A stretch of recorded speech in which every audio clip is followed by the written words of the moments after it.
Brother ഇന്നലെ പറഞ്ഞു എല്ലാവരും 4 മണിക്ക് എഴുന്നേറ്റ് പ്രാർത്ഥിക്കണമെന്ന്. അപ്പം ഞാൻ വിചാരിച്ചു, ദൈവമേ എന്നെ ഉണർത്തോ, എനിക്ക് ഒരു ജപമാല ചെല്ലണം, കരുണയുടെ ജപമാലയും ചെല്ലണം. അങ്ങനെയാണ് ബ്രദർ പറഞ്ഞത്. അപ്പം ശരി, ഞാൻ കിടന്നു ഉറങ്ങി. നോക്കുമ്പോൾ 3:45 ഞാൻ എഴുന്നേറ്റു.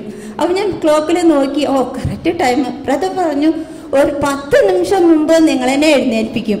അപ്പോൾ അതേമാതിരി തന്നെ എഴുന്നേൽക്കാനും എനിക്ക് ആ ജപമാല ചെല്ലാനും കരുണയുടെ ജപമാല ചെല്ലാനും സാധിച്ചു. അപ്പോൾ ഞാൻ പരിശുദ്ധാത്മാവിനോട് പ്രാർത്ഥിച്ചു. എനിക്ക് പ്രാർത്ഥിക്കാൻ അറിയില്ല, എൻ്റെ പരിശുദ്ധാത്മാവേ നീ എൻ്റെ ഹൃദയത്തിലേക്ക് എഴുന്നള്ളിയെന്ന് എനിക്ക് പ്രാർത്ഥന ചൈതന്യമുള്ളൊരു മകളാക്കി അവിടുന്ന് എന്നെ മാറ്റണമേ എന്ന് പറഞ്ഞ് ഞാൻ പ്രാർത്ഥിച്ചു. അതേമാതിരി തന്നെ എൻ്റെ ജീവിത പങ്കാളിയുടെ അടുത്തും ഞാൻ ചോദിച്ചു, നിങ്ങൾ എഴുന്നേറ്റ് പ്രാർത്ഥിച്ചോ? അപ്പോൾ അവർ പറഞ്ഞു, ഞാൻ നിന്നേക്കാൾ മുമ്പ് എഴുന്നേറ്റ് പ്രാർത്ഥിച്ചു. അങ്ങനെയാ പറഞ്ഞത് അവർ. എൻ്റെ ജീവിത പങ്കാളി ഇവിടെ വന്നിരിക്കുന്നുണ്ട്. അപ്പോൾ അവർക്ക് കാലിൻ്റെ മുട്ട് ഒരു 2 ആഴ്ചയായിട്ട് ഭയങ്കര വേദനയാണ്. അപ്പം ഞാൻ പറഞ്ഞു, നിങ്ങൾ ഈ പ്രാർത്ഥനയിൽ കൂടി നന്നായി പ്രാർത്ഥിക്കുക, അപ്പോൾ ദൈവം നിങ്ങളുടെ കാലിൻ്റെ മുട്ടുവേദന എല്ലാം മാറ്റിത്തരും.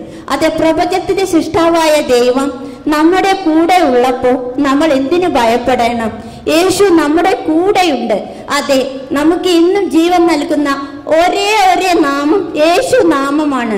ആ നാമത്തിൽ നമ്മൾ വിശ്വസിച്ച് ജീവിച്ചാൽ നമുക്ക് അവിടുന്ന് എല്ലാ അനുഗ്രഹങ്ങളും അവിടുന്ന് നമുക്ക് നൽകും. നമുക്ക് രോഗശാന്തി തരും. നമുക്ക് എന്തെല്ലാം വേണം അതെല്ലാം ദൈവം നമുക്ക് തരും. നമ്മൾ കർത്താവിനോട് ഒന്നും ചോദിക്കേണ്ട. നമ്മളുടെ വിശ്വാസം നമ്മെ ദൈവം പൊറപ്പിക്കും. യേശുവേ നന്ദി, യേശുവേ സ്തുതി.